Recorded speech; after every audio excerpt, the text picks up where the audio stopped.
Jayalah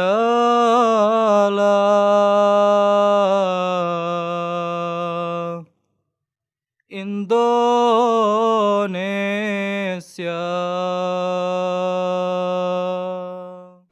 Alhamdulillah wa syukurillah ala ni'amillah wassalatu wassalamu ala rasulillah Muhammad ibn Abdillah alladzi la nabiyya wa rasula ba'dah. Asyhadu an la ilaha illallah wa la syarika lahu wa asyhadu anna Muhammadan abduhu wa rasuluh. Bismillahirrahmanirrahim. Qala Allah ta'ala fi kitabihil karim wa'tasimu bihablillahi jami'an wa la tafarraqu wa la ayah. Bismillahirrahmanirrahim. La ghaliba illa billah, la ghaliba illa billah, la ghaliba illa billah. Amma ba'du. Segala puji mari kita panjatkan kehadirat Allah Subhanahu wa taala yang mana berkat kudrat iradat dan ridho dari Allah Subhanahu wa taala kita semua bisa berkumpul di tempat yang penuh barokah ini dalam rangka jalsah Sarana Jemaat Ahmadiyah khususnya yang di Kabupaten Tasikmalaya. Sholawat beserta salam semoga tetap tercurahkan kepada Habibana wa Nabiyana Muhammad sallallahu alaihi wasallam, kepada para sahabatnya, tabi'in, dan semoga nanti kita di yaumul hisab mendapatkan syafaat dari beliau. Amin. Amin ya rabbal alamin. Hadratul Mukarramun yang saya hormati, seluruh jamaah Ahmadiyah, Amirda, wabil khusus sahabat-sahabat saya yang sudah saya kenal dari dulu, Kang Nana, terus Kang Eris, siapa lagi Kang Budi, yang dari pagi sudah, terus kata Pak Bu, engal, jangan dia. Selamat, saya sebagai saya nama Asep Sufyan Syaroni, Ketua Pimpinan Cabang Pencak Silat Nahdlatul Ulama Pagaduhan Kabupaten Tasikmalaya, mengucapkan selamat atas terselenggaranya jalsah Sarana ini. Semoga dengan terselenggaranya jalsah ini bangsa Indonesia bisa memiliki satu dari sedemikian para mujahid, para penduduk yang bisa menopang tetap teguhnya negara kesatuan Republik Indonesia di tengah-tengah berkecamuknya paham ideologi agama yang diimpor dari Arab Saudi, kemudian di tengah berkecamuknya kepentingan internasional antara Amerika dan Cina, yang mana kalau Jemaat Ahmadiyah khususnya wabil khusus di sini umumnya semua anggota organisasi keislaman di Indonesia kalau tidak bisa memperkuat pemahaman keagamaan dan pemahaman wawasan Nusantara kebangsaan Indonesia, sudah sangat pasti Indonesia sebagai negara kesatuan Republik Indonesia, negara yang mayoritas muslimnya terbesar di dunia, akan mudah dicari-cari. 10 menit Pak. Masih ada. Indonesia sebagai negara Islam terbesar di dunia, target satu-satunya untuk menghancurkan Islam di dunia tinggal Indonesia Pak. Kita lihat, saya nggak usah mengatakan negara Arab Saudi yang berpaham apa, nggak usah. Dari tahun 1924 ketika Turki Utsmani hancur, semua umat Islam ini tentang pemahaman keagamaan versi NU ya. Semua ulama-ulama dunia berkumpul di Mesir sekitar 1922 sampai 2004 kalau nggak salah, menanyakan ini khilafah Islamnya seperti apa kelanjutannya. Ada 3 pertanyaan yang sampai selesai perkumpulan para ulama di Mesir tidak terjawab. 1, ketika Turki Utsmani hancur, siapa yang berhak meneruskan? Yang kedua, ketika khalifah telah terpilih, siapa yang berhak melantik? Ketiga, ketika telah dilantik, ibu kotanya di mana? Nah, atas dasar ini negara-negara Arab yang melawan penjajah akhirnya memerdekakan diri. Sampai sekarang termasuk Indonesia. Makanya Indonesia dan negara-negara Arab yang kebanyakan berpaham Ahlus Sunnah wal Jamaah itu merdeka atas perjuangan darah tetes penghabisan. Oleh karena itu, mari, dan Indonesia pun tokoh berdiri dan merdeka itu tidak hanya ditopang oleh pahlawan-pahlawan yang beragama Islam atau NU atau Muhammadiyah. Saya tahu persis pahlawan-pahlawan nasional yang dari Ahmadiyah pun banyak. Makanya sudah sewajarnya sebagai sahabat, di belakang saya itu Pak banyak jawara Pak. Nggak usah takut, nggak usah takut. Karena apa? Saya mengatakan seperti ini. Masalah akidah itu dalam hati. Apakah saya merasa Islam ala SD, ala nahdiyin, ala nahdu ulama itu nanti di akhirat akan masuk surga? Belum tentu. Masalah hati. Hati itu Allah yang menilai. Nah, untuk itu marilah kita bersama-sama dengan pemahaman yang berbeda-beda. Kata guru saya, Allah itu tidak menciptakan satu.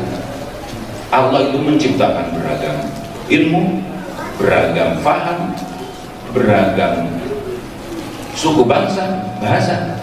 Tapi Allah menyuruh satu. Wa'tasimu bihablillahi jami'an wa la tafarraqu. Ayo kita berpegang teguh terhadap agama Allah. Dengan berpegang teguhnya kita terhadap agama yang kita patuhi ajarannya, saya yakin negara Indonesia walaupun berbeda agama, berbeda paham, berbeda suku dan bangsa, ketika kita memegang teguh agama yang kita yakini dan menjalankan perintah dari Tuhan Yang Maha Esa, maka selama itu pula negara kesatuan Republik Indonesia akan tetap berdiri. Dan negara Islam berdiri, kita pun akan beribadah dengan tenang. Coba lihat Pak, di Syria, di negara-negara yang hancur, walaupun mereka selalu mengatasnamakan agama, tapi ketika negaranya tidak aman, jangankan sholat tahajud bersorangan, untuk berjamaah pun mereka selalu mereka selalu takut ada yang membom, takut ditembak dari belakang. Karena apa? Karena negaranya tidak aman. Makanya ayo mari kita bareng-bareng bersama-sama. Saya sekali lagi, walaupun kita berbeda paham, nggak apa-apa. Kang Budi saja ambil sendiri sebagai penganut Ahmadiyah yang taat dengan istri yang mungkin banyak perbedaan pemahaman, ya, dalam mengelola keluarga sekarang kecil aja, jangan bernegara lah. Pasti kita dengan keluarga pun banyak perbedaan. Istri pinginnya masak, coba tanya Kang Budi. Kan sahur istri nak, Pak, kita ayana bari masak apa? Masak ayam malah, ulah tuh pala. Istri makan gitu, ongkoh naros. Tapi ketika dijawab, ulah. Istri itu Pak punya dua pasal Pak. Maaf ya, jangan marah. Jauh ya dengan pasal pertama, ibu-ibu itu gak pernah salah. Pasal kedua, jika ibu-ibu salah, kembali ke pasal pertama. Makanya, nah, dengan kita mampu mengelola secara mikro di keluarga kita bisa harmonis, sudah otomatis ketika kita mengelola dalam sebuah besar di RT RW ataupun negara akan mampu menjalankan kemanusiaan, mampu memanusiakan manusia dengan benar. Bagaimana kita mau mengelola negara yang besar ketika mengelola negara aja, mengelola satu kecil keluarga tidak mampu. Bisa dimikrokan lagi dalam hati kita. Kita pun dalam diri sendiri kadang, mungkin kebanyakan bukan kadang, hati, antara hati, ucapan, pikiran dan kaki itu beda. Hati kita pingin A, ternyata kaki kita males. Pikiran kita pikirnya seperti ini. Nah, ayolah kita mencoba, jangan muluk-muluk besar dulu. Kita mulai menata hati kita, menata diri kita, menata keluarga kita untuk memahami, menerima berbagai perbedaan yang ada. Jangan sampai kita merasa benar. Nah, ini yang paling berapa menit lagi? 5 menit lagi. Yang paling saya takuti adalah ketika kita merasa paling benar,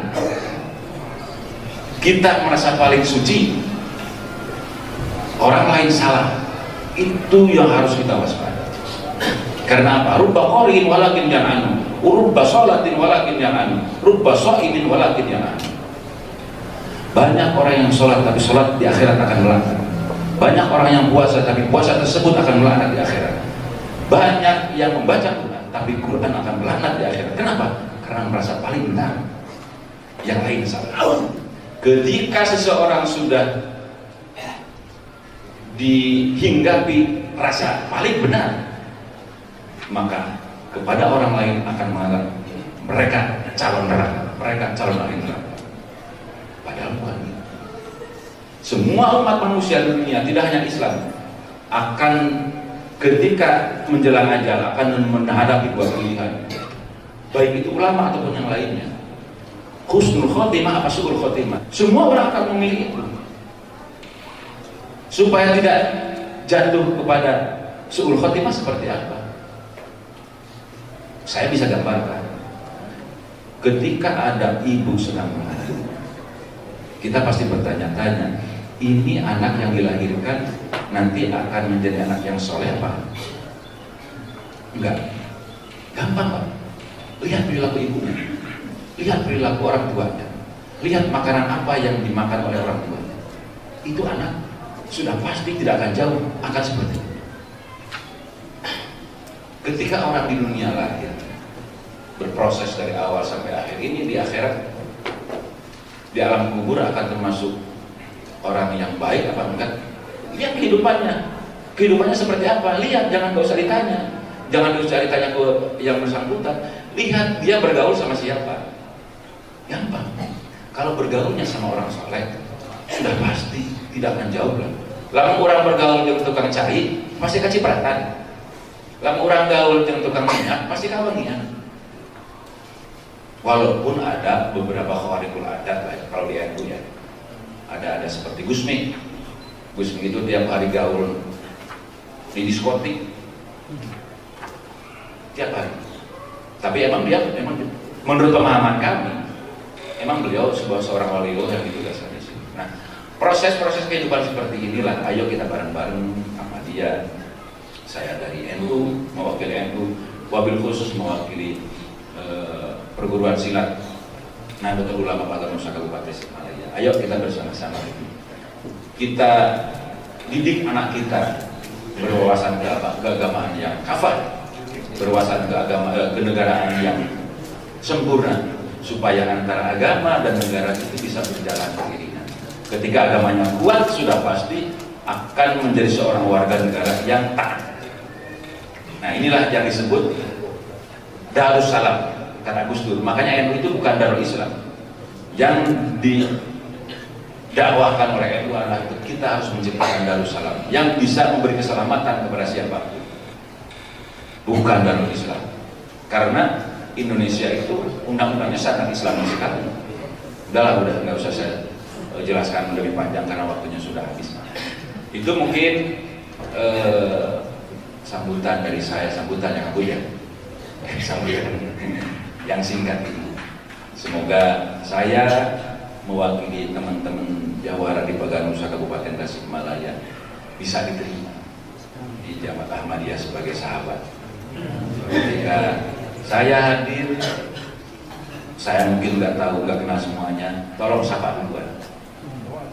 Jangan sampai ketika saya hadir ke sini karena saya nggak kenal, siapa dia beli nanya ke aing itu sombong itu lah, ulah kayak gitu lah Pak. Sok pakunya kade paku ya musuh salam. Sok, ayo kita berteman. Nggak usah berbicara masalah akidah. Akidah itu dalam hati masing-masing. Paku bogok ka suamina, cek paku mah geulis, cek batur. Goreng cek paku mah geulis. Itulah akidah, Pak. Kata orang lain saya beragama ala madhab Ahlussunnah wal Jamaah Hanafiyah. Kalau menurut orang lain salah, menurut saya paling benar. Itu adalah akidah itu di sini di hati. Makanya kenapa NU itu tidak boleh memaksakan, karena apa? La ikraha fid din, qad tabayyana rusydu minal ghayy, gitu kan. Tidak ada pemaksaan dalam agama. Toh ajaran yang dilakukan oleh saya nanti pun saya sendirinya akan bertanggung jawab terhadap Allah. Begitupun teman-teman. Nah itu mungkin dalam dipanjangkan banyak. Mohon maaf atas segala kekurangan. Kalau ada kata-kata yang menyakitkan, mohon maaf, seribu maaf, mungkin itu adalah kebodohan saya. Benarnya mungkin adalah sebuah petunjuk dari Allah Subhanahu wa Ta'ala. Wallahul muwaffiq ila aqwamit thoriq. Wassalamualaikum warahmatullahi wabarakatuh.